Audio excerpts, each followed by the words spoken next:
Isang DIY o do-it-yourself hydroponics at aquaponics ang pinagkakakitaan ng isang residente sa Baggao, Cagayan. Ayon kay Frederick Tomas, bilang isang environmentalist at walang sapat na lupain na tataniman ay hydroponics at aquaponics ang paraan niya para mag-alaga ng lettuce at hito.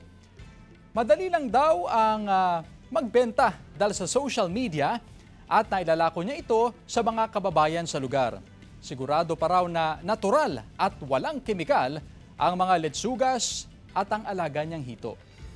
Nasusustain niya raw ang karagdagang kita ng kanyang pamilya at kumikita pa siya maliban sa kanyang trabaho bilang kawani sa pamahalaang lokal. Sa aquaponics naman, kailangan mo ring tignan yung ilang pieces ba ng hito yung meron sa iyong fish pond. Kasi mamaya kulang-kulang yung nutrients na nakukuha ng iyong lettuce kasi kulang yung kanilang waste material or waste matters.